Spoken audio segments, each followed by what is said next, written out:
Guys வீடியோக்குள்ள போறதுக்கு முன்னாடி வீடியோ லைக் பண்ணிட்டு பாருங்க, சப்ஸ்கிரைப் பண்ணிட்டு பாருங்க கைஸ். லாஸ்ட் எபிசோட்ல நம்ம ஹீரோயின் வீட்டுக்கு அந்த ரவுடி பசங்கலாம் வந்திருப்பாங்க. ஹீரோயின் நம்ம வந்து கேம்லிங் ஆடி இருப்பாங்க. அவங்க வந்து பணம் வந்துட்டு விட்டுருப்பாங்க. அந்த பணத்தை தான் வசூல் பண்றதுக்காக வந்திருப்பானுங்க. அப்போ என்ன சொல்லுவாங்க, நம்ம ஹீரோயினை வந்துட்டு கடத்தலாம், பேசாம ஹீரோயின் வந்துட்டு வச்சு பிசினஸ் பண்ணலாம் அப்படின்னு ஒரு பிளான்ல இருக்கும். அப்போ ஒருத்தன் சொல்லுவான், ஹீரோயின் மட்டும் துக்குனா சரிப்பட்டு வராது, அந்த சின்ன பொண்ணையும் தான் அழைச்சிட்டு போகணும் அப்படிங்கும்போது அவங்க அப்பாவுக்கு வந்து கோவம் வரும். என்னடா பேசுறதுன்னு சொல்லிட்டு அது சின்ன குழந்தைடான்னு சொல்லிட்டு அடிக்க வருவாங்க. அப்புறம் அவனை பிடிச்சி அடிக்க ஆரம்பிச்சிருவாங்க. ஹீரோனோட ஸ்டெப் டாடியை பிடிச்சி அடிக்க ஆரம்பிச்சிருவாங்க. அந்த பொண்ணு எங்க அப்பாவை அடிக்காதீங்கன்னு சொல்லிட்டு தடுக்குமா, பாத்தீங்கன்னா அந்த பொண்ணை பிடிச்சி தள்ளி விட்டுருவாங்க. சின்ன பொண்ணு அவ போய் இடிச்சுப்பா. தான் சின்ன பொண்ணை தொட்டனுமே இந்த ரோஸ் இருக்காங்களா, அவங்களுக்கு வந்து கோவம் வந்துடும். என்ன நினைச்சிட்டு இருக்கேன், என் பொண்ணுகிட்ட இந்த மாதிரிலாம் நடந்துக்காதுன்னு சொல்லிட்டு ரெண்டு பொண்ணுமே தான் சேவ் பண்ணுவாங்க. அப்ப கட்ட வெளியே வந்துட்டு போலீஸ் வந்துட்டு வரா மாதிரி சத்தம் கேட்கும். அப்ப இவங்க என்ன பண்ணுவாங்கன்னா, வெளியே அமிச்சு நீ போய் சமாளிச்சுட்டு வா, இல்லைன்னா உன்னோட குழந்தைங்களை நான் போட்டு தள்ளிடுவேன் அப்படின்னு மிரட்டுவானுங்களா. இவங்க வெளியே வந்து சொல்லுவாங்க. போலீஸ் வந்து கேட்பாங்க, என்ன அவங்க வீட்டுல ஏதாச்சும் பிரச்சனையா அப்படின்னு சொல்லிட்டு கேட்பாங்க. இவங்க வந்துட்டு யார் கால் பண்ணியிருப்பானா, பக்கத்து வீட்டு ஆண்டி ஓடுதாங்க. அப்ப போய் எட்டி பார்ப்பாங்கல்ல, என்ன நடக்குது, நெய்பர் ஆண்டி அவங்க தான் கால் பண்ணியிருப்பாங்க போல. இல்ல ஒரு பிரச்சனையும் இல்லைன்னு இவங்க சொல்லிட்டு இருப்பாங்க. இல்ல வீட்டுக்கு யாரும் வந்திருக்கா மாதிரி இருக்கேங்கும்போது அப்ப ஒருத்தன் என்ன பண்ணுவான், அந்த ரவுடில பசங்க ஒரு பையன் வந்துட்டு அவனை அக்கா அக்கா நீ என்ன சமையல் பண்ணியா இல்லையா அப்படின்னு சொல்லிட்டு ஏதோ சொந்தக்காரங்க வந்த மாதிரி அவன் வந்து பில்டப் பண்ணிட்டு இருப்பானா. உடனே போலீஸ் வந்துட்டு கேட்பாங்க, யாரு உங்களோட ரிலேட்டிவ் அப்படின்னு கேட்பாங்களா. ஆமான்னு சொல்லிடுவோம். அதுக்கப்புறம் போலீஸ் அந்த இடத்த விட்டு போயிடுவாங்க. ஆனாலும் அவங்க சந்தேகத்தோடு தான் போறாங்க. திருப்பி உள்ள வந்ததுக்கு அப்புறம் அந்த கிழமை என்ன சொல்லுவானா, ஒழுங்கு மரியாதை வந்துட்டு உன் பொண்ணு இல்ல நீ ரெண்டு பேருமே வந்துட்டு என் கூட வந்து ஸ்லீப் பண்ணுங்க, அப்படியாச்சும் இந்த பணத்தை வந்துட்டு அடைக்க பாக்குறேன், அடைங்க அப்படின்ட்டு ஒரு மாதிரி தப்பா பேசுவாங்க. அது இல்லாம அவனை வேற இந்த சின்ன பொண்ணையும் வந்துட்டு அழைச்சிட்டு போயிடலாம் பாஸ் அப்படின்னு பேசுவாங்களா. ஹீரோயின் என்ன பண்ணுவானா, தங்கச்சியை தூக்கி வச்சுப்பான். இல்ல கொடுக்க முடியாது அப்படிங்கிற மாதிரி பேசுவாங்க. அப்போ நீ 3 மில்லியன் வந்துட்டு உனக்கு 1 வீக் டைம் தரேன், அதுக்குள்ள இந்த பணத்தை வந்து செட்டில் பண்ண வழியை பாரு, அப்படி இல்லைன்னா உன்னோட பெரிய பொண்ணு சின்ன பொண்ணு ரெண்டு பொண்ணுல ஏதாச்சும் ஒரு பொண்ணு அமுச்சு வை அப்படின்னு சொல்லிட்டு போவானா. அப்ப போலீஸ் வேறு வந்துருவாங்கன்னு சொல்லிட்டு அவன் அந்த இடத்த காலி பண்ணுவான். கரெக்டா போலீஸ் வந்து திருப்பி டவுட்ல வந்து கேட்பாங்க. இவங்க வந்து அப்ப கிளம்பி போயிடுவாங்க. அப்ப வந்துட்டு சின்ன பொண்ணு என்ன சொல்லுவானா, இவங்க ஃபர்ஸ்ட் சொந்தக்காரங்க தானே சொல்லியிருப்பாங்க. சின்ன பொண்ணு இல்ல இல்ல அவங்க எங்க ரிலேட்டிவ்லாம் இல்லைன்னு சொல்லிடுவா. என்ன அது பாப்பா இந்த மாதிரி சொல்லுது அப்படின்னு கேட்டா, இல்ல இல்ல சின்ன பொண்ணுக்கு அவங்க ரிலேட்டிவா என்னன்னு தெரியல, அதனால தான் தப்பா சொல்லியிருக்கான்ட்டு அப்படியே போலீஸை சமாளிச்சு அமுச்சு விட்டுருவாங்க. அதுக்கப்புறம் எப்போ இந்த வீட்டுல ஒரு ஆன்ட்டி இருப்பாங்கல்ல, அவங்க ஆன்ட்டி வியாங் ஆன்ட்டி வந்துட்டு அப்பதான் மார்க்கெட் போயிட்டு வந்திருப்பாங்க. என்ன போலீஸ்லாம் வருதுன்னு சொல்லிட்டு ஷாக்கா கேட்பாங்க. நீங்க எங்க போனீங்க, நான் மார்க்கெட் போனேன். ஓ நீங்க தான் கால் பண்ணி போலீஸை வர சொன்னீங்களா, ரொம்பவே தேங்க்ஸ் அப்படின்னு ரோஸ் சொல்லுவாங்க. இவங்களுக்கு என்னது நம்ம கால் பண்ணி வர சொன்னோமா, அவங்களுக்கே ஒண்ணுமே புரியாது. அதுக்கப்புறம் நம்ம ஹீரோ தான் காட்டுறாங்க. ஹீரோ வந்து அவங்க ஃப்ரெண்டு கிட்ட வந்து சொல்லிட்டு இருக்கான், இந்த மாதிரி நான் பார்த்தேன், அந்த சின்ன பொண்ணு இருக்கால, நம்ம வந்து கான்டாக்ட் ஒரு பொண்ணு நான் எடுத்தேன்னா அந்த பொண்ணு பாத்தீங்கன்னா ரோஸோட பொண்ணு தான் அப்படின்ட்டு எல்லாத்தையும் சொல்லும்போது, உலகம் எவ்வளவு சின்னதா இருக்கு பாருடா, பாரு ஒரு எக்ஸ் லவரோட பொண்ணை வந்து நீ பாத்திருக்க அப்படின்னு அவங்க சொல்லுவாங்க. சார் அந்த பொண்ணோட பேர் என்ன அப்படின்னு சொல்லிட்டு கேட்பானா, கிரேஸ்ன்னு சொல்லுவான். சரி இப்ப என்னதான் முடிவு பண்ணிருக்க அப்படின்னு கேட்பாங்க. உன்னை ஹீரோ வந்துட்டு எனக்கு இல்ல, எனக்கு அவளை பார்த்தது வந்து இஷ்டமே கிடையாது, இதுக்கப்புறம் அந்த பொண்ணு கூட நான் ஒர்க் பண்றதா இல்ல அப்படின்னு சொல்லுவான். ஏன் என்ன ஆச்சு அப்படின்ட்டு ஃப்ரெண்டு கேட்பான். இல்லடா அவ வந்துட்டு எப்பவுமே வந்துட்டு ஒரு மோசமான கேரக்டர் தான் அந்த ரோஸுங்கிறவ. சோ அவளோட பொண்ணுமே அவள மாதிரிதான் இருப்பா அப்படின்னு வந்துட்டு கன்ஃபார்மே பண்ணிக்கிறான். ஹீரோயினும் வந்துட்டு அவங்க அம்மா மாதிரி தான். அவன் ஃப்ரெண்ட் வந்து எவ்வளவு கன்சோல் பண்ணா கன்சோல் ஆகுற மாதிரி தெரியல. இங்க பாத்தீங்கன்னா ரோஸ் என்ன முடிவு எடுத்திருக்காங்கன்னா, ஃபேமிலியோட நல்லதுக்கு பேசாம வந்துட்டு ஹீரோயின் அமுச்சு வைக்கலாம் அப்படின்னு ஒரு பிளான்ல இருக்கான். அவங்க வந்துட்டு ஸ்டெப் டாடி கேட்பாங்க, ஏன் இந்த மாதிரிலாம் பண்ற, இந்த மாதிரிலாம் பண்ணாத, அது உன்னோட பொண்ணு அப்படிங்கும்போது, ஆமா என் பொண்ணு தான் எனக்கு தெரியுதுதான். சோ அவன் வந்துட்டு 3 மில்லியன் வந்து லெஸ் பண்ணிக்கிறேன்னு சொன்னானே, அவ போயிட்டு ஒரு 2 3 மாசம் இருந்துட்டு வரட்டும் அப்படின்னு ஒரு மாதிரி தப்பாவே பேசுறாங்க. இதை கேட்டுட்டுமே ஹீரோனுக்கு வந்து அழுக வருது. அப்போ வந்துட்டு இந்த ஸ்டெப் டாட் சொல்றாரு, இங்க பாருமா நீ ஃபர்ஸ்ட் இந்த வீட்டுக்கே வராத, நீ இவகிட்ட இருந்து ஓடி போயிடு, இவ வந்து ஒரு நல்ல அம்மாவே கிடையாது அப்படின்ட்டு இவர் வந்து சொல்லுவாரா. அப்போ போ அவள் கத்திட்டே இரு, அவ பண்ணி ஃபாலோ பண்ணி போய்கிட்டே இருன்னு அவங்க எப்பவுமே வந்துட்டு தான் பொண்ணோட தான் ஹஸ்பண்ட் வந்து கம்பேர் பண்ணி பேசுற மாதிரி தான் இருக்கு. நம்ம ஹீரோ வந்துட்டு அழுதுகிட்டே வெளியே வருவா. நெய்பர் ஆண்டி இருக்காங்க, அவங்க வந்துட்டு ஏமா என்னாச்சு அப்படின்னு கேட்பாங்களா. எல்லாம் ஓகே தானே போது, எல்லாமே ஓகே தான் ஆண்டி அப்படின்னு அழுதுகிட்டே இருப்பா. உடனே அவங்களுக்கு தெரிஞ்சு ஏதோ ஒரு இது நடக்குது அப்படின்னு சொல்லிட்டு, சரிம்மா நீ ஏன் இவ்வளவு அழுதுட்டு இருக்க, இப்ப நீ எங்க போறங்கும் போது, நான் என் ஃப்ரெண்டை பார்க்க போறேன், ஏதாச்சும் சாப்பிட்டியா அப்படின்னு கேட்பாங்க. இல்ல நான் சாப்பிட்டேன். சரி என்ன ஃப்ரெண்டை பார்க்க போற அப்படின்னு கேட்பான். ஐயோ நம்ம ரொம்ப ஓவரா பேசுறோமா, சரிம்மா நீ போயிட்டு வா அப்படின்ட்டு சொல்லுவாங்க. ஆனா சம்திங் ராங் அப்படின்னு மட்டும் அவங்களுக்கு தெரியுது.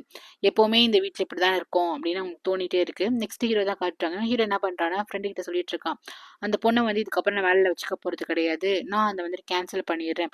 ஏன்னா என்னோட கஸ்டமர்லாம் ரொம்ப எக்ஸ்பென்சிவான கஸ்டமர், இந்த சீப்பான ஸ்ட்ரீட் ஃபுட்லாம் போயிட்டு சாப்பிட்டுட்டு இருந்தா ஏதாச்சும் நான் ஆயிடுச்சுன்னா என்ன பண்றது, ஹைஜீனிக்கா இல்லாம, இதுக்கப்புறம் இந்த கான்ட்ராக்ட் நான் கேன்சல் பண்ண போறேன் அப்படிங்கிற மாதிரி ஹீரோ வந்துட்டு பேசுவான். கரெக்டா ஹீரோட அசிஸ்டன்ட் வருவாங்களா, அவங்க கிட்ட வந்துட்டு என்ன சொல்லுவாங்க, இந்த மாதிரி இந்த கான்ட்ராக்ட் வந்து கேன்சல் பண்ணிடுங்க, இதுக்கப்புறம் இந்த பொண்ணு இங்க ஒர்க் பண்ண வேணாங்கும் போது, இல்ல சார் அவங்க ஆல்ரெடி அவங்களே கேன்சல் பண்ணிக்கிட்டாங்க போது, என்னது அவங்களே கேன்சல் பண்ணிக்கிட்டாங்களா ஹீரோ கேட்கறான். ஆமா அவங்களே வந்துட்டு கேன்சல் பண்ணிட்டாங்க, எந்த கிளைண்ட்டுமே வேணாம், இந்த கான்ட்ராக்ட் என்னது கேன்சல் பண்ணிட்டாங்களான்னு சொல்லிட்டு ஹீரோ வந்துட்டு ஆச்சரியமா கேட்குறான். ஆமா சார் நான் அவர் சொல்லுவாரா, ஹீரோக்கா எப்படியா வந்துட்டு சொல்லாம என்கிட்ட வந்துட்டு கன்சல்ட் பண்ணாம கேன்சல் பண்ண முடியும், சரி அவ எங்க இருக்கா அப்படின்னு கேட்பாங்க. அந்த கேபினை தான் வந்து பேசிட்டு இருக்காங்கன்னு சொன்னது ஹீரோ கரெக்டா அந்த இடத்துக்கு வந்துட்டு ஓடுறான். இங்க ஃப்ரெண்டுக்கு ஒண்ணுமே புரியல, அந்த அசிஸ்டன்ட் இருக்காரன் யாருக்கும் புரியல, ஏன்டா நீ தான்டா கேன்சல் சொல்லுன, இப்போ என்ன நீயே வந்துட்டு வேண்டான்னு சொல்றேன்னு பாக்குறாங்க. அப்புறம் ஹீரோ வந்துட்டு அந்த பொண்ணை பாக்கிறதுக்கு போறானா, அப்போ அங்க ஹீரோயின் இருக்கா கேன்சல் பண்ணிட்டு இருப்பாரு. டக்குன்னு ஹீரோ வந்துட்டு எப்படி நீ சொல்லாம கொள்ளாம வந்து எப்படி கேன்சல் பண்ண முடியும் இந்த கான்ட்ராக்ட் அப்படின்னு சொல்லிட்டு கேட்பாங்க. இல்ல சார் இதுங்களை ஒத்து வராது, அதுவும் இல்லாம என்னோட சின்ன டூர் பிசினஸ் வந்து சின்னது, அதை நானே பாத்துக்கிறேன் அப்படின்னு சொல்லுவாளா. ஒழுங்கு மரியாதை உங்ககிட்ட நான் பேசணும்னு சொல்லிட்டு என்ன பண்ணுவானா அவங்க கேபின் கழிச்சிட்டு போவான். அழைச்சிட்டு போயிட்டு என்ன நினைச்சிட்டு இருக்க அப்படின்னு சொல்லி கேட்பான். இல்ல சாரி சார் நம்ம இதுக்கப்புறம் இந்த கான்ட்ராக்டை கேன்சல் பண்ணிக்கலாம், அதை நான் டிசைட் பண்ணணும், என் ஃபேமிலியில கொஞ்சம் பிரச்சனை நான் பாத்துக்கிறேன் சார் அப்படின்னு சொல்லுவாளா. என்ன உன் ஃபேமிலியில என்ன பிரச்சனையா இருந்தா உன்னால வந்துட்டு சால்வ் பண்ண முடியுமா, ஒழுங்கு மாதிரி தான் உனக்கு பணம் தேவைப்படுது இல்ல, ஒழுங்கு மாதிரி இந்த இடத்துல வந்துட்டு கான்ட்ராக்ட்ல வேலை பாரு, ஃபர்ஸ்ட் வேலை பார்க்க வேணாம்னு நினைச்சான், இப்போ என்னன்னா வேலை பாருங்க இருந்தாலும் அவன் தான் டிசைட் பண்ணணும் அப்படின்னு நினைக்கிறான் போல. உன்னால உன்னோட ஃபேமிலி பிரச்சனையை வந்து ஃபிக்ஸ் பண்ண முடியுமா, நீயே வந்து ஒரு சின்ன பொண்ணு, நீ என்ன பண்ணுவ, அது இல்லாம உங்க அம்மா எப்படிப்பட்டவன்னு தெரியும்ல, உங்க அம்மா மாதிரி தான் நீயும் நினைக்கிறேன்னு சொல்லிட்டு ரொம்ப ஆஷா பேசுவான். ஹீரோக்கு வந்துட்டு கோவம் வந்துரும், என்ன பேசுறீங்க, என்னால வந்துட்டு இதுக்கப்புறம் இங்க ஒர்க் பண்ண முடியாது நான் போறேன் அப்படின்னு சொல்லிட்டு ஹீரோ வந்து அப்படியே டார்ச்சர் பண்ணிட்டே இருக்கிறாம நிப்பான். அவனை டக்குன்னு தள்ளி விட்டுட்டு அவ வந்துட்டு ஓட ஆரம்பிச்சிருவா. ஹீரோக்கா கடுப்பா இருக்கும், என்னடா நம்ம சொல்ல சொல்ல இவ வந்துட்டு போறா அப்படின்ட்டு. அப்புறம் ஃப்ரெண்டு கிட்ட போயிட்டு இதுக்கப்புறம் வேண்டாம் நம்ம இங்க இருக்க வேணாம் வாட்டி போலாம் அப்படின்னு சொல்லிட்டு ஃப்ரெண்டை வந்து அழைச்சிட்டு போயிடுவான். நெக்ஸ்ட் ஹீரோ என்ன பண்ணுவானா, ஹீரோயின் வீட்டு வாசல்ல போய் கார்ல போய் உட்காந்துருப்பான், உள்ளாரே உட்காந்துருப்பான் கீழே இறங்காமலே. அப்ப டிரைவர் வந்து என்ன சார் ஆச்சுன்னு சொல்லிட்டு கேட்பாங்க. அப்ப சில விஷயம் நினைச்சு பாக்குறான்.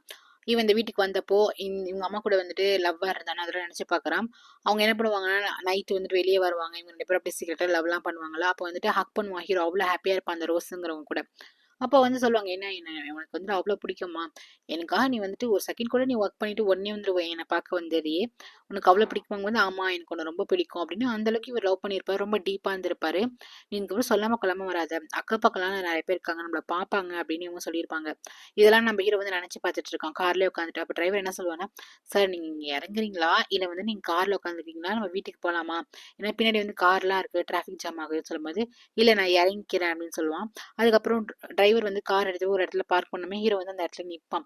வீட்டுக்குள்ள போலாமா வேணாமாங்கிற மாதிரி நிற்பானா. அப்போ நெய்பர் ஆண்டி இருக்காங்க அவங்க வந்துருவாங்க. வந்துட்டு தம்பி உன்னை எங்கேயோ பார்த்த மாதிரி இருக்கே அப்படின்னு சொல்லிட்டு, உன்னை எங்கேயோ பார்த்த மாதிரி இருக்கே அப்படின்னு சொல்லிட்டு, ஏய் நீ அந்த பையன் தானே 20 வருஷத்துக்கு முன்னாடி நீ இந்த வீட்டுல ஸ்டே பண்ணியிருந்தல அந்த பையன் தானே, அப்போ கூட ஒரு பையன் கூட ஏதோ தப்பான முடிவு எடுக்க போனான், நான் கூட வந்துட்டு அந்த நேரத்துல பார்த்தேன் காப்பாத்துறேன்னு ஏதோ சொல்றாங்க, ச்சே அந்த பையனா நீ இருக்க மாட்ட, ஆனா பார்க்க ஒன்னு மட்டும் ஹைட்டா ஒன்னு மட்டும் இருந்தான், சரி நீ இந்த வீட்டுல தெரிஞ்சவங்களா ரோஸுக்கு தெரிஞ்சவங்களா அப்படின்னு சொல்லிட்டு வந்து கேட்பாங்க. உங்களுக்கு ஒரு தெரியுமா, இந்த வீட்டுல வந்து நிறைய பசங்க எல்லாம் வருவாங்க போவாங்களா எனக்கு சரியா புரியல, காலைல கூட ஒரு 5 பசங்க வந்தானுங்க, ரவுடி பையன் மாதிரி இருந்தானுங்க, ஏதோ பிரச்சனை நடக்குது, அதுக்கப்புறம் போலீஸ்லாம் வந்ததுக்கு அப்புறம் அவனும் கிளம்பிட்டானுங்க, அப்புறம் அந்த வீட்டுல இருக்கால கிரேஸ் அவ அழுதுகிட்டே வந்தா, ரொம்ப நல்ல பொண்ணும்பா, அழுதுகிட்டே வெளியே வந்தா, ஏமா என்னாச்சும் பிரச்சனையான்னு கேட்டேன், அதெல்லாம் ஒண்ணும் இல்லை ஆன்ட்டி அப்படின்னு சொல்லிட்டு போயிட்டா, பாவமா இருந்துச்சுப்பா என்ன பிரச்சனைன்னு தெரியல அப்படின்னு அப்படியே பேசிட்டு என்ன பண்ணுவாங்கன்னா, என்ன வீட்டுக்குள்ள போகணுமா என்ன, எந்த பில் இங்க இருக்குப்பான்னு சொல்லிட்டு காலிங் பில்ல வந்துட்டு அழுத்தி விட்டுருவாங்க. வீட்டுல இருக்கவங்களுக்குலாம் பயம் வந்துடும், ஒரு வேளை போன ரவுடிங்க தான் திருப்பி வராங்கன்னு நினைச்சிட்டு பயந்துட்டு சின்ன பொண்ணு வந்துட்டு நீ மேல போமா அப்படின்னு சொல்லிட்டு அமுச்சு விட்டுருவாங்க. அப்புறம் வந்துட்டு யாரா இருக்கும் அப்படின்னு நினைச்சிட்டு இருக்கும்போது கரெக்டா நம்ம ஹீரோ தான் உள்ளார வருவான். நான் ஹீரோவை பார்த்தனுமே ரோஸ்க்கு வந்துட்டு பூ நீங்களா அப்படின்னு சொல்லிட்டு போயிட்டு ஹக் பண்ணிப்பா.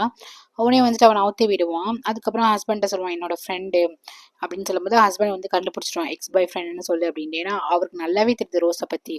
அப்புறம் நம்ம ஹீரோ வந்து அந்த வீட்டை வந்து பார்க்கும்போது சில விஷயம் நினைச்சு பார்க்குறான், ஏதோ தப்பான முடிவுலாம் எடுத்துருக்க ட்ரை பண்ணியிருப்பான் போல, அதெல்லாம் நினைச்சு பார்த்துட்டு இருக்கான்.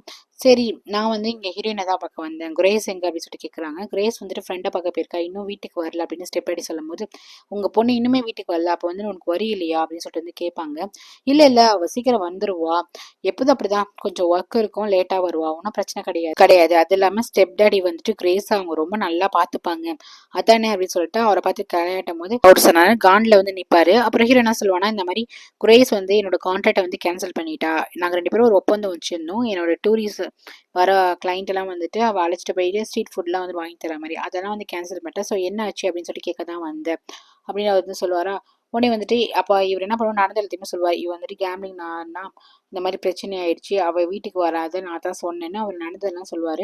என்ன ஆச்சு அப்படின்னு சொல்லிட்டு கேட்கும் போது தான், இல்லை இல்லை அப்பெல்லாம் ஒன்றும் கிடையாது, அவள் எங்களுக்காக கொஞ்சம் உழைக்கிற அம்மாவையும் தங்கச்சியும் அவளுக்கு ரொம்ப பிடிக்கும், மற்றபடி ஒன்றும் இல்லை அப்படின்ட்டு இவங்க சமாளிப்பாங்க.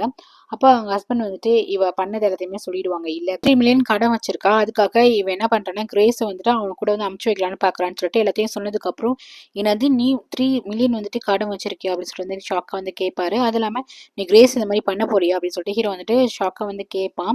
அப்போ வந்துட்டு வேற என்ன பண்றது, என்கிட்ட காசு கிடையாது, இதுக்கப்புறம் நான் ப்ராமிஸாக வந்து கேம்லிங்லாம் ஆட மாட்டேன், நான் வந்துட்டு வேற வழி இல்லப்பா, நான் வந்து அது மாதிரி தான் பண்ணணும் அப்படின்னு சொல்லிட்டு இருப்பாங்களா. அப்போ ஹஸ்பண்ட் வந்து திட்டுவார், இதுக்காக நீ கிரேஸ் வந்து நீ அமுச்சு வைப்பியா அப்படின்னு சொல்லிட்டு ஸ்டெப் டாடி வந்து திட்டுவார். வேற வழி இல்லையே அப்படின்னு சொல்லுவா. அதுக்கப்புறம் ஹீரோ பார்த்துட்டு சரி ஒன்னாலே எனக்கு அந்த பணம் தர முடியுமா, திரும்பியும் தரியா அப்படின்ட்டு கேட்பா. நான் திருப்பி கொடுத்துட்றேங்குவாளா. அப்போ ஹஸ்பண்ட் கோவம் வந்துடும், நீ என்ன அசால்ட்டா அவர்கிட்ட கேட்குற, நீ அவனால திருப்பி கொடுக்க முடியுமா, நீ ஏதாச்சும் ஒர்க்குக்கு போயிருக்கியா, இது வரைக்கும் நீ வேலை பார்த்துருக்கியா, வீட்டில் நீ சும்மா தானே இருக்க, எப்போதுமே வந்துட்டு ஆல்கஹால் குடிக்கிறதும் ட்ரிங்க்ஸ் பண்ணுறதும், இப்போ என்னன்னா இந்த மாதிரி கேம்லிங்லாம் ஆடி பணத்தை வந்து நட்டமாக்கி வச்சிருக்க, ஒன்னால குழந்தைங்களாம் ரொம்ப சஃபர் பண்ணுறாங்க, அவனால கொடுக்க முடியாதுல்ல, அப்போ எதுக்கு நீ வாயை விடுற அப்படின்னு சொல்லிட்டு கேட்பாரு. உடனே ஹீரோ இல்லை இல்லை, ஹீரோயினோட நல்ல boyfriend ex boyfriend please எனக்கு கொஞ்சம் அமௌண்ட் கொடுக்க திருப்பி கொடுத்துட்றேன் அப்படின்னு சொல்லுவாளா. ஹீரோ அப்படியே பார்க்குறான், அவன் கொடுக்க முடியுமா அப்படின்னு சொல்லிட்டு ப்ளீஸ்ன்னு சொல்லிட்டு கேட்பாளா. அப்படியே ப்ளீஸ்ன்னு சொல்லிட்டு கெஞ்சுற மாதிரி கேட்பாளா. ஹீரோ எப்படி நக்கெல்லாம் சிரிப்பான். ப்ளீஸ் எனக்கு ஹெல்ப் பண்ணுன்னு சொல்லிட்டு ஹீரோட கையை பிடிக்கிறது, ஹீரோ கிட்ட போகிறது, நெருங்கி போகிறது எல்லாம் பண்ணிட்டு இருப்பாள். இதெல்லாம் பார்த்துமே ஹஸ்பண்டுக்கு செம்ம டென்ஷன் ஆகிடும். அவர் என்ன பண்ணுவார், அந்த இடத்த விட்டு எரிஞ்சு போவார். அவருக்கு தெரிஞ்சு போச்சு இவ எப்படிப்பட்ட ஒய்ஃப்னு அவருக்கு தெரியும் போல, தண்ணி தெளிச்சு விட்டாரு என்னன்னு சரின்னு சொல்றான். ஹீரோ என்ன பண்றானா, ஓகே நான் ஹெல்ப் பண்றேன் பட் அப்படின்னு சொல்லுவான். என்ன என்ன வேணும் அப்படின்னு சொல்லிட்டு வந்துட்டு கேட்பான். அவன் ஏதோ கேட்டுப்பான் போல, அவளோட ஃபேஸ் அப்படியே மாறுது. அதுக்கப்புறம் கார்ல ஏறி நம்ம ஹீரோ வந்துட்டு வீட்டுக்கு போறானா. அப்போ வந்து டிரைவர்கிட்ட கேட்பான், உங்களுக்கு ஞாபகம் இருக்கா இந்த வழிக்கு நம்ம இந்த வேலை நம்ம அடிக்கடி வந்திருக்கோம்ல. ஆமா சார் ஞாபகம் இருக்கா, அந்த வீடியோ நல்லா மறக்க முடியாது அப்படின்னு டிரைவர் சொல்வாரு. அப்படியே போறப்ப பாத்தீங்கன்னா நம்ம ஹீரோயின் வந்து சோகமா நடந்து வீட்டு பக்கம் வந்துட்டு இருப்பா. ஹீரோ வந்துட்டு பாக்குறான் பட் எதுவுமே ஹீரோயின்ட்ட பேசல, ஸ்ட்ரைட்டா அப்படியே போறாங்க. நெக்ஸ்ட் பாத்தீங்கன்னா இங்க ஹீரோ வந்துட்டு பல விஷயம் நினைச்சு பாக்குறான். ஹீரோ வந்து 3 மாசம் வெளியே ஹாங்காங் எங்கேயோ போயிருப்பான் போல. அங்க போயிட்டு அவன் ரிட்டர்ன் வரும்போது இந்த வீட்டுக்கு தான் வந்திருப்பான். அவளை சர்ப்ரைஸ் பண்றதுக்காக கிஃப்ட்லாம் வாங்கிட்டு வந்திருப்பான். அவன் என்னன்னா உள்ளார போய் பார்த்தா அவ வேற ஒரு பையன் கூட இருப்பான். அதுதான் நம்ம ஹீரோனோட அப்பா. ஸோ அவரை வந்து இப்போ டேட் பண்ணிட்டு இருக்கா போல. அவ இதை பார்த்தனுமே ஹீரோக்கு ஷாக் ஆயிடும். என்ன நினைச்சிட்டு இருக்க ரோஸ், ஏன் முன்னாடியே ஒருத்தன் கூட வந்து நீ இருக்கியா அப்படின்னு சொல்லிட்டு வந்துட்டு இவன் கேட்பான். அப்போ என்னை ஏமாத்திரியாடு. அப்பா அவ என்ன சொல்லுவானா, நம்ம 2 பேரும் பிரேக்கப் பண்ணிட்டோமேங்குவா. எங்க பிரேக்கப் பண்ணோம், அந்த மாதிரி எதுவுமே கிடையாது, டெய்லி என்கிட்ட போன்ல பேசுற, பிரேக்கப்ங்கிற ஒரு வார்த்தை என்கிட்ட சொல்லவே இல்லை. பாரு உனக்கு பிடிச்ச பிராண்ட்ல அந்த பேக் எல்லாம் வாங்கிட்டு வந்திருக்கேன் அப்படின்னு காட்டும் போது, அப்படியா எனக்காக வாங்கிட்டு வந்தீங்கன்னு சொல்லிட்டு வெக்கமே இல்லாம அந்த பேக் எல்லாம் வாங்கிக்கிறா. இது எல்லாமே ஹீரோனோட அப்பா வந்துட்டு பார்த்துட்டு தான் இருக்காரு. அப்போ வந்து கேட்குறான், ரொம்பவே தேங்க்ஸ், ஆனால் வந்து நான் உங்களை லவ் பண்ணல, நம்ம 3 மாசத்துக்கு முன்னாடியே பிரேக்கப் ஆகிட்டோம், நான் சொல்லப்போனால் நான் ப்ரெக்னெண்ட்டாக இருக்கேன் அப்படின்னு சொல்லுவாள். இது கேட்டுமே ஹீரோ வந்துட்டு நம்ம குழந்தையா அப்படின்னு சொல்லிட்டு ஆசையாக வந்துட்டு பார்ப்பானா. இல்லை இல்லை நம்ம குழந்தை இல்லை, நம்ம தான் 3 மாசமா பேச பழக்கமே கிடையாதுல்ல, நான் வந்துட்டு ப்ரெக்னென்ட் ஆகி 2 மாசம் தான் ஆகுது, இது வந்துட்டு இவரோட குழந்தை. அப்பதான் நம்ம ஹீரோயின் வந்துட்டு இது கரு தெரிச்சிருப்பா போல. அது வந்து நம்ம ஹீரோயின் போல. இதுக்கப்புறம் நாங்க 2 பேரும் தான், நாங்க 2 பேரும் வந்து கல்யாணம் பண்ணிக்க போறோம், இவரு வந்துட்டு ஒரு பணக்கார போல. அதனால இவ என்ன பண்ணிட்டு அப்படியே சுவிட்ச் ஓவர் பண்ணிக்கிட்டா. அவருக்கா ஒண்ணுமே புரியல, என்ன இந்த ரோஸ் இப்படி பேசிட்டு இருக்கா, இவ நம்ம சிங்கிள் தான் நினைச்சோம் அப்படின்ட்டு அவருக்கு வந்துட்டு கன்ஃபியூசனா இருக்கு. நம்ம கொஞ்சம் வெளியே போலாமா அப்படின்னு சொல்லிட்டு வெளியே அழைச்சிட்டு வந்துடுறா. ஹீரோக்கா போகாத ரோஸ்னு ஹீரோ வந்து கத்திட்டு இருப்பான். இல்ல நாங்க கல்யாணம் பண்ணிக்க போறோம்னு சொல்லிட்டு வெளியே அழைச்சிட்டு வந்துருவா. ஃபர்ஸ்ட் நம்ம இந்த இடத்த விட்டு கிளம்பலாம் அப்படிங்குவா. உடனே அவர் வந்து இல்ல அவர் தனியா விட்டு போனா அவர் ஏதாச்சும் பண்ணிக்க போறாரு, ஃபர்ஸ்ட் போய் இந்த ப்ராப்ளத்தை கன்சோல் பண்ணிக்கலாம், அதுக்கப்புறம் வந்துட்டு பாத்துக்கலாங்கும் போது இல்ல வேண்டாம், நான் இங்க இருந்தேன்னா பிரச்சனை ஆயிடும், சப்போஸ் எனக்கோ குழந்தைக்கோ ஏதாச்சும் பிரச்சனை என்ன பண்ணுவேன், ஃபர்ஸ்ட் இங்கேருந்து போகலாம் அப்படின்னு ஹீரோ அப்படியே தனி தெளிச்ச மாதிரி விட்டுட்டு ஓடி இருப்பா. இதான் ஹீரோ பயங்கரமா வந்துட்டு கஷ்டப்பட்டிருப்பான். அப்போ வந்து நம்ம ஏதாவது தப்பான முடிவு எடுத்துடலாம்னு நினைச்சிட்டு இருந்திருப்பான் போல. இதான் அப்படியே நினைச்சு பாக்குறான். சோ வீட்டுல எதுன்னு நினைச்சு பார்த்துட்டு இருப்பாங்களா. அப்ப பாத்தீங்கன்னா வீட்டுல ஒரு லேடி இருக்காங்க. இவங்க யாரும் நம்மளுக்கு தெரியாம இவங்க பேரு ஜுவாங்னு சொன்னா, இவங்க வந்து ஹீரோக்கு வந்துட்டு அண்ணி, சிஸ்டர் இன்லாங்கிறான். அண்ணி போல. அவங்க அண்ணன் ஒய்ஃபோ தம்பி ஒய்ஃபோ தெரியல, ஆனா அவங்க ஐ திங்க் அண்ணன் ஒய்ஃபோ தான் இருக்கும். அவங்களோட ஹஸ்பண்ட் இறந்துட்டனால இப்ப தம்பி கல்யாணம் பண்ணிக்கலாம் இவங்க ஆசைப்படுறாங்கன்னு நினைக்கிறேன். அவங்ககிட்ட வந்து கேட்கறான், அந்த மாதிரி உனக்கு வந்து உங்க பசங்கன்னா ரொம்ப பிடிக்கும் தானே அப்படின்னு சொல்லிட்டு கேட்கறான். அவங்களுக்கு ஜென் ஒரு பையன் இருக்கானே, உங்களுக்கு பையனா ரொம்ப பிடிக்கும் தானே அப்படின்னு சொல்லிட்டு கேட்கறான். ஆமா ரொம்பவே பிடிக்கும். ஸோ ஒரு சேம் ஏஜா இருக்குமா தெரியல 2 பேருக்கும். ஏன் ஏன் கேட்குற, இல்ல ஒரு தாய்க்கும் அவங்க பிள்ளைங்கன்னா ரொம்ப இஷ்டம் தானேங்கும் போது, ஆமா இஷ்டம் தான் அப்படின்னு சொன்னதுக்கு அப்புறம் இவ ஏதோ பிளான் பண்றான் போல. நெக்ஸ்ட் டே பாத்தீங்கன்னா ஹீரோயின் அம்மா என்ன சொல்றாங்கன்னா, எல்லாத்தையும் பேக் பண்ணு, நீங்க வந்து கிளம்புற மாதிரி இருக்கோங்க. ஒண்ணுமே ஹீரோயினுக்கு புரியல, என்னது பேக் பண்ணுமா, நான் எங்க போகணும் அப்படின்னு சொல்லிட்டு ஹீரோயின் கேட்பா. கரெக்டா பாத்தீங்கன்னா வியன் ஆன்ட்டி வந்துட்டு யாரோ ஒருத்தவங்க வந்திருக்காங்கன்னு சொல்லிட்டு அழைச்சிட்டு வருவாங்க. ஹீரோட டிரைவர் தான் வந்திருப்பாங்க ஹீரோயின் அழைச்சிட்டு போறதுக்கு. அங்க இருக்கவங்க ஒண்ணுமே புரியாது. நம்ம ஹீரோயின் வந்துட்டு போகணும், இந்த மாதிரி ஹீரோ கிட்ட போகணும் அப்படின்னு சொன்னதுக்கு அப்புறம் ஸ்டெப் டாடி ஹீரோயினுக்குலாம் அழுக வரும். ஸ்டெப் டாடி வந்துட்டு என்ன பண்ற, என்ன பண்ணி வச்சிருக்கன்னு சொல்லிட்டு கேட்பாங்க. ஆமா நம்ம வந்துட்டு இவ்வளவு காசு வந்துட்டு ஹீரோ தரேன்னு சொல்லியிருக்கான், அதுக்காக நம்ம ஹீரோயின் வந்துட்டு கேட்கறான். ஹீரோயின் வந்துட்டு ஹீரோ வீட்டுக்கு போகணுங்கும் போது ஹீரோயின் வந்துட்டு மாட்டோமா அப்படின்னு சொல்லிட்டு அழுவா. அவன் தங்கச்சி வந்துட்டு அக்கா விட மாட்டேன்னு சொல்லிட்டு அழுதுட்டு இருப்பாங்களா. அப்போ வந்து ஸ்டெப் டாடிக்கு வந்து கோவம் வந்துடும், என்ன பண்ணிட்டு இருக்க ஒரு பொண்ணே வந்து நீ வந்துட்டு விபியா அப்படின்னு சொல்லிட்டு ஹீரோ கேட்பாரு. சாரி இந்த ஸ்டெப் டாடி வந்து கேட்டுட்டு இருப்பாரு. அப்போ இந்த ரோஸ் என்ன சொல்லுவானா, ஆமா அதான் பண்ணுவேன், உனக்கு என்ன ஹீரோயின் மேல இவ்வளவு கன்சர்ன், எனக்கு தெரியும் நீ அப்படியே எனக்கு ஹஸ்பண்ட் மாதிரி இருந்துட்டு அப்படியே ஹீரோயின் அடையில தானே ஆசைப்படுற, ஸோ உனக்கு ஹீரோயினுக்கும் என்ன இருக்குன்னு சொல்லிட்டு ஒரு மாதிரி தப்பா பேச ஆரம்பிச்சிருவாங்க. அவரா கோவப்படுவாரு. இப்போ வரைக்கும் இவர் நல்லவர் மாதிரி தான் தெரியுது, இவர் நடந்துக்கிறதெல்லாம் பார்க்கும்போது இவர் வந்து கோவப்படுறதுன்னு நினைச்சிட்டு இருக்கோம், பொண்ணு கூட எனக்கு கம்பேர் பண்ணி பேசுறியேன்னு சொல்லிட்டு கோவப்பட்டுட்டு இருக்காரு. அப்போ வந்துட்டு நீ வந்து நாய் மாதிரி இந்த வீட்டுல நான் சொன்னா நீ கேட்கணும், வாலாட்டணும், நீ வந்து நீ எய்த்து பேசக்கூடாது சொல்லிட்டு 2 பேருக்கும் சண்டை வரும். இதை பாக்குற ஹீரோனுக்கு வந்து ரொம்ப கஷ்டமா இருக்கும். சரி நம்மளால இந்த ஃபேமிலிக்குள்ள சண்டை வருதுன்னு சொல்லிட்டு நான் ஒத்துப்பா ஹீரோயின், நான் போறேமான்னு சொல்லி ஒத்துப்பா. அப்புறம் ஏத்தி அமுச்சு விட்டுருவாங்க. அந்த சின்ன பொண்ணு அழுன்னு அழுவா, இந்த மாதிரி போவாதக்கா அப்படின்னு சொல்லிட்டு அழுவா. ஹீரோனுக்கு ரொம்ப கஷ்டமா இருக்கும். இல்லை நம்ம டிஸ்டர்பே வேணாம், நம்ம வந்துட்டு போகலாம் அப்படின்னு முடிவு எடுத்து கிளம்பிடுறான். அவர் டிரைவர் சொல்லுவாரு, இந்த மாதிரி நான் ஹீரோட டிரைவரு, உங்களுக்கு ஏதாச்சும் ஹெல்ப் வேணும்னா எனக்கு கூப்பிடுங்க, நான் கண்டிப்பா பண்ணி தரேன் அப்படின்னு சொல்லுவாரு. இங்க பாத்தீங்கன்னா இவளோட ஹீரோயின் வந்து கார்ல ஏற்றான்னு தெரிஞ்சதுக்கு அப்புறம் இவளுக்கு வந்துட்டு 3 மில்லியன் இல்லாம 4 மில்லியன் வந்து கிரெடிட் ஆகுது. அதை பார்த்துமே இவ ரொம்ப சந்தோஷப்படுறா. பொண்ணை வந்துட்டு படுக்க வைக்கிறதுக்கு ரூம் போவாரா, அப்போ வந்துட்டு இவ பேச வருவா, நான் இதுக்கப்புறம் உன்கிட்ட பேச மாட்டேன், ஏன்னா நான் தான் நாயின்னு சொல்லிட்டேன்ல, ஸோ நான் வந்துட்டு இருந்துக்கிறேன், எப்படி வேணா நான் இருந்துட்டு போறேன், இதுக்கப்புறம் நீ என்கிட்ட பேசாதான்னு சொல்லிடுவாரு. அதுக்கப்புறம் இங்க ஹீரோ வீட்டில் வந்துட்டு இந்த மாதிரி ஹீரோக்கு ஒரு பொண்ணை பிடிச்சிருக்குன்னா கண்டிப்பா அது ஒய்ஃபா தான் இருக்கும் அப்படின்ட்டு ஹீரோயின் வரவேற்கிறதுக்காக எல்லாரும் வெயிட் பண்ணிட்டு இருக்காங்க. மேல் எல்லாமே நம்ம ஹீரோயின் தூங்கியே விடுவா. நம்ம ஹீரோ என்ன பண்ணுவானா எழுப்புறதுக்காக வருவான். வந்து எழுப்புவானா ஹீரோயின் டக்குன்னு பயந்துருவான். ஒன்றும் பிரச்சனை இல்லை நீ வா அப்படின்னு சொல்லிட்டு ஹீரோ வந்துட்டு கூப்பிடுவான். நீ பயப்படலாம் வேண்டாம் அப்படின்னு சொல்லுவான். ஆனா இதெல்லாம் ஹீரோயின் கொஞ்சம் பயமா இருக்கும். சார் அப்படின்னு சொல்லிட்டு வந்து கேட்பா. என்ன சார் மோருன்ட்டு வா அப்படின்னு சொல்லிட்டு கீழே இறங்கி அழைச்சிட்டு போவானா. அப்போ இவ வருவா. பாத்தீங்கன்னா வீட்டுல இருக்கவங்கலாம் வந்து நிப்பாங்களா. இப்ப போய் வணக்கம் வைப்பா. ஐயோ நீங்க ஏமா எனக்கு வணக்கம் வைக்கிறீங்க, நானா சர்வெண்ட் அப்படின்னு சொல்லுவாங்க. அதுக்கப்புறம் அவங்க இருக்கவங்க வந்துட்டு உங்க லக்கேஜ் இருக்கா சொல்ல, நான் எடுத்துட்டு வரேன்னு சொல்லும் போது இல்ல நான் எதுவுமே எடுத்துட்டு வரல நேரேன்னு சொல்லுவாங்க. எதுவுமே எடுத்துட்டு வரலையா அப்படின்னு சொல்லிட்டு அந்த வேலைக்காரங்களாம் பாக்குறாங்க. நானே வந்துட்டு சும்மா விடுமா பரவாயில்ல வாமான்னு சொல்லிட்டு கூப்பிடுவாங்க. அப்புறம் வந்து அந்த டிரைவர்கிட்ட கேட்பாங்க. டிரைவர் வந்து எந்த திங்ஸுமே கிடையாதுங்குவாங்களா. அவங்க ரொம்ப ஆச்சரியமா இருக்கும். ஹீரோ வர சொல்லிருப்பாங்க. ஹீரோ பின்னாடியே போவாளா. ஹீரோ டக்குன்னு திரும்புவானா. டக்குன்னு ஹீரோ இடிச்சிருவா. கரெக்டா இது நடக்கும் போது அந்த இவங்க ஹீரோட அண்ணி வந்து மேலேந்து வருவாங்க, வந்து பாப்பாங்க. பார்க்கும்போது அவ அன்னிக்குமே வணக்கம் வைப்பா. அவளோட பேர் வந்துட்டு இன்ட்ரோ பண்ணிப்பா கிரேஸ்ன்னு சொல்லிட்டு. சரி சாப்பாடு ரெடியா இருக்கட்டும்னு சொல்லிட்டு நானும் எங்க இருந்து பாட்டி வந்து பார்த்துட்டு சாப்பாடு ரெடி பண்ணுங்கன்னு சொல்லுவாங்க. இவன் என்ன பண்ணுவானா ஒரு ஸ்டடி ரூம் மாதிரி இருக்கும், அந்த இடத்துக்கு அழைச்சிட்டு போவான். அழைச்சிட்டு போய் அப்பதான் ஒரு விஷயம் நினைச்சு பாக்குறான். இந்த மாதிரி எனக்கு உன் பொண்ணு கூட, உன் பொண்ணுக்கு நான் 3 மில்லியன் தரேன் அப்படின்னு ஹீரோ வந்து சொல்லுவானா. என்னது ஏன் பொண்ணு முடியாதுன்னு சொல்லுவா. நீ என் பொண்ணு கேட்கறேன்னா எதுக்கு வேலை பார்க்கறதுக்கா இல்ல வேற எதுக்காச்சுமான்னு கேட்கும்போது ஆமா கல்யாணம் பண்ணுவேன், சப்போஸ் வப்பாட்டி மாதிரி கூட வச்சுப்பேன், ஆனா உன் பொண்ணுக்கு நான் 3 மில்லியன் தரேன், ஃபர்ஸ்ட் மாட்ட மாட்டேன்னு சொல்லுவா. அப்போ 4 மில்லியனா ஓகேவான்னு சொல்லிட்டான். அதனாலதான் 4 மில்லியன் இவளுக்கு வந்திருக்கும் பணம். இவளும் சொல்லிட்டு அக்செப்ட் பண்ணியிருப்பா. இப்ப என்ன சொல்றானா, நான் உட்கார சொன்னா நீ உட்காரு, நான் எந்திரின்னு சொன்னா எந்திரிக்கணும், இப்ப நீ உட்காரு பாரு உட்காரு அப்படின்னுவானா. இல்லை நான் அப்படியே வந்து நிப்பா. அப்ப நான் சொல்றதை நீ செய்ய மாட்டியா அப்படின்னு கேட்கும்போது நான் வந்துட்டு இது கிடையாது, நீங்க சொன்னா செய்யறதுக்கு நான் ஒரு ஹியூமன் பீன் அப்படின்னு சொல்லுவாளா. அப்படியா ரொம்ப எய்த்து பேசுறியேன்னு சொல்லிட்டு என்ன பண்ணுவான், உனக்காக நான் வந்துட்டு 4 மில்லியன் உங்க அம்மா கிட்ட கொடுத்துருக்கேன், நான் என்ன சொன்னாலும் நீ செய்யணும்னு சொல்லிட்டு ஒரு அடிமத்தனமா பேசுவான். அதுக்கப்புறம் இவன் அமைதியா நிப்பால. ஸோ உட்காருன்னு சொல்ல உட்கார மாட்டாளா. ஸோ உனக்கு இப்படி சொன்னா புரியாதுன்னு சொல்லிட்டு அவளை வந்து ஃபோர்ஸ் பண்ணி கிஸ் பண்ண போவான். கரெக்டாக அந்த இடத்துக்கு அண்ணி வந்துருவாங்க. சாப்பாடு ரெடி தம்பின்னு சொல்லிட்டு வருவாங்க. அவங்களுக்கு இதெல்லாம் பார்க்கும்போது செம்மையா பத்திக்கிட்டு வரும். நெக்ஸ்ட் ஹீரோனை வந்துட்டு டைம் டேபிள் உட்காந்துருப்பாளா. அப்போ வந்து நானி பாட்டி இருக்காங்க, அவங்க வந்து என்ன சொல்லுவாங்கன்னா, ஹீரோ பக்கத்துல இருந்து உட்காருமா, நீ தான் இதுக்கப்புறம் ஹீரோக்கு ஒய்ஃப் மாதிரி தானே, ஒய்ஃப் மாதிரியா இல்லை ஒய்ஃபுங்கிறான்னு தெரியல, ஸோ ஹீரோ பக்கத்துல தான் வந்து உட்காரணும்னு சொல்லிட்டு என்ன பண்றாங்கன்னா ஜுவாங் வந்து உட்காந்துருப்பாங்களா, அந்த இடத்துல உட்கார வைக்கிறதுக்கு பாட்டி நினைக்கிறாங்க. ஆனா ஜுவாங் வந்து எந்திரிக்க மாட்டேன்னு பிடிவாதமா இருப்பாங்களா. அதனால இந்த பக்கம் ஹீரோட ரைட் சைட்ல வந்துட்டு அவங்கள வந்துட்டு உட்கார வைக்க பார்ப்பாங்க. அப்போ அவன் ஜுவாங் அம்மாக்கு என்னன்னா அங்கதான் தன்னோட பையன் உட்காந்துருப்பான், அந்த பிளேஸை நம்ம ஹீரோனுக்கு தர மாதிரி இருக்குமா. உனக்கு ஹீரோ என்ன சொல்லுவானா, பரவாயில்ல இதுக்கப்புறம் ஹீரோயின் வந்துட்டு இங்கே உட்காரட்டும், இதுக்கப்புறம் ஒரு பிளேஸ் இங்கே தான், நீங்க தான் உட்காந்து என் பக்கத்துல தான் உட்காந்து சாப்பிடணும்னு சொல்லிட்டு தொடும் போது ஹீரோயின் வந்து டக்குன்னு நவுந்துப்பான்.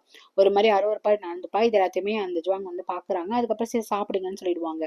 அதுக்கப்புறம் ஹீரோயினுக்கு வந்துட்டு ஒரு ரூம், அதை வந்துட்டு இந்த ஜுவாங் தான் வந்து அழைச்சிட்டு போய் காட்டுவாங்க. அப்ப எப்படி சொல்லுவாங்கன்னா, இந்த மாதிரி ஹீரோக்கு வந்து இந்த வீட்டுல பெரிய பெரிய ரூம்லாம் இருக்கு, ஆனா ஏன் உனக்கு வந்து இந்த சின்ன ரூம் கொடுத்தாருன்னு தெரியல அப்படின்ட்டு ஹீரோக்கு உனக்கு பிடிக்காதுங்கிற மாதிரியே வந்துட்டு பின்பத்தை காட்டுவாங்க. கரெக்டா வேலைக்காரங்க வந்துட்டு இந்தாங்க உங்களோட ட்ரெஸ் எல்லாம் வந்துட்டு ஹீரோ ரூம்ல வைக்கட்டுமா இல்ல இந்த ரூம்ல வைக்கட்டுமா அப்படின்னு சொல்லிட்டு வந்து கேட்பான். அப்ப ஜுவாங் வந்து முறை பார்த்து முறைப்பாங்க. இங்க ஹீரோ நம்ம என்ன பண்றாங்கன்னா போய் ஷாப்பிங்லாம் அதான் 1 மில்லியன் எக்ஸ்ட்ரா கொடுத்துருக்காங்களா, அதில் போய் ஷாப்பிங்லாம் பண்ணிட்டு வராங்க. இதெல்லாம் பார்க்கும்போது அவங்க வீட்டில் இருக்கலாம் சும்மா பிடிக்கல, பொண்ணு இப்படி அமுச்சு வச்சுட்டு இந்த மாதிரி இவ பண்றாளேன்னு சொல்லிட்டு இவங்க என்ன பண்ணாங்க திருந்துற மாதிரி தெரியல, இன்னும் ஓவரா வந்துட்டு செலவு பண்ணிட்டு தான் இருக்காங்க. இதோட இந்த எபிசோட் முடிஞ்சு கைஸ். தேங்க்யூ ஃபார் வாட்சிங். லைக் பண்ணிட்டு பாருங்க, சப்ஸ்கிரைப் பண்ணிட்டு பாருங்க. Take care.